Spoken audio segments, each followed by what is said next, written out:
I asked you guys on my Instagram story, what kind of YouTube videos do you guys want to see? And someone said I should talk about combining finances. And as y'all know, me and my husband just hit 9 years married. Pretty much as soon as we got married, maybe within a few months, we combined finances. Now, I want to start this video off by stressing everyone should do what works for them. I'm a huge advocate of people should not push their beliefs onto other people and try to make them live the way that they live just because they believe it's right. How do we know who's right at the end of the day? Everyone should just do what works best for them. And I strongly believe that what works for someone else might not work for me and vice versa. Now that we got that out the way, obviously I'm a little biased because we have kept everything together for 9 years. And I feel like it's super easy that way. I just feel like paying bills all out of one account, things like that. Like, I just feel like that's the easy thing to do. I think it takes a lot of trust. And I think that if you're going to be married to someone, absolutely you need to trust each other. I think it takes a lot of compromise. You guys have to be on the same page with things. If you guys say, hey, we're gonna spend $250 every week as spending money, nothing else, you guys have to obviously commit to that. You're constantly holding each other accountable. But I think the process itself is very easy, but I just think that you all have to talk about that honestly before you even get married. You have to have that conversation. What are you okay with? Are you okay with us combining everything, or do you want to keep everything separate? The only part of my life that I think would be a little bit easier if everything was separate is something very insignificant: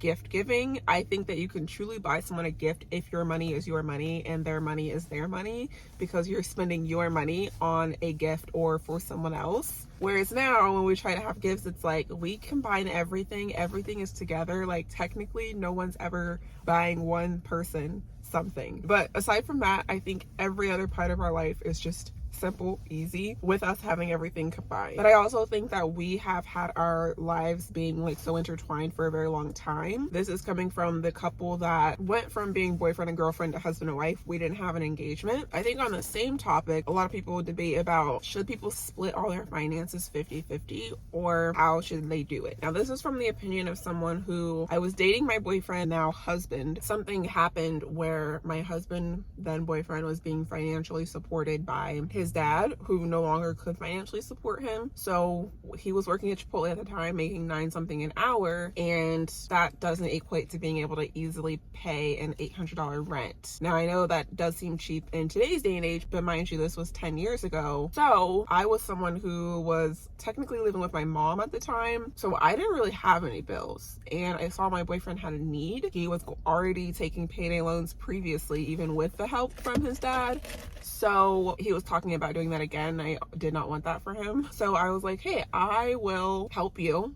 I will pay your rent the $500. And ultimately that led to us like living together, and little did I know within 60 days we would be married. It kind of just happened, like we talked about in the last video. But anyway, that kind of gives you an idea of what my mindset is towards helping each other out or splitting finances. I think that I would feel bad, especially in that situation, even if the roles were reversed, where one person has to like pay everything entirely. Like, that's just not for me. I would probably feel a little bit of guilt with that. If it was a different situation where, let's say I make like $40K a year and my significant other makes $100K a year, you know, and wants to pay all the bills, wants to do this, do that, things might be a little bit different. But I also think we have to remember that for a lot of people, even though they might make more money, maybe they still could be living paycheck to paycheck.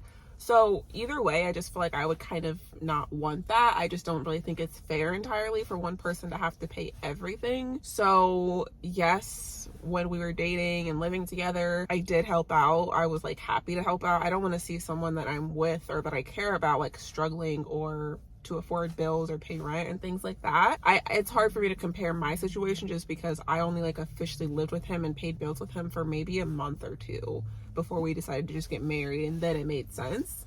But if it wasn't that situation and I was living with someone while also dating them, absolutely I think it'd be fair for us to like both contribute to the bills. That's just me. I think that after a while, like for us now, we're married. So now officially the beginning of the year, I've been working part-time. So I'm technically, my base salary annually is probably about $27K gross. That's, you know, before health insurance, taxes, 401K and all those things. My husband, on the other hand, makes over $70K. So it's like, in that scenario, I could definitely see someone doing things that were more like a percentage, maybe like of your overall income. but I still think that I would always want to contribute. And then once it comes to paying everything together, I also think that it helps being able to combine your money. I remember I was actually on a financial like one-on-one call with one of the people that follow me on social media, and I ran the numbers with them having everything separate because they've always had everything separate. And the way that they were doing things, it was mainly the wife in the household who would use money to pay the bills. Her husband would send her money to contribute to the bills, but she also was saying that he also wasn't good with money. She would end up having to send him money back, which was keeping them so strapped for money. In their scenario, I actually suggested, and I said, I know you guys are used to keeping everything separate, but if you combined everything and then got on a strict budget and say we're only going to spend X amount of dollars every time we get paid, this would actually help you because you guys would have more money like in the pot that you're taking out of to pay bills, you know, save money, etc. Like it would work better for them. Obviously it would take some compromise, but with the situation that they were in, not being able to pay everything in that scenario, it would have really helped them to combine things. So I think it really just depends on what situation are you in. Are you the average person who's probably doesn't have a whole ton of money like left over? Or are you a situation where you are comfortable, you are debt free, you have a lot of money left over, like you guys don't need to combine things to try to better your situation? It really just depends, but my end all be all is do what works best for you. If it's not working best for you, try the opposite of what you're doing to make it so things are a little bit easier on you, because if what you're doing isn't working, obviously the best thing is to try something else. And then also you might ask yourself, if what you're doing isn't working, before trying something else, let's identify why this isn't working to make sure that us flipping our situation is going to be the best thing to get us closer to having more money left over, not being so strapped for money, etc. But yeah, for sure with me and my husband, we have been sharing things for a very long time. I can't really imagine a life trying to do it separately. It's just easier for us putting everything together. But let me know in the comments what you think. If you're someone who keeps everything together, can you imagine a life with everything separate, and vice versa? And if you are someone who keeps everything separate, especially if you're married, why, out of curiosity, genuine curiosity, why does that work the best for you and your household? Make sure to like the video, subscribe if you're new, and I will see you in the next video.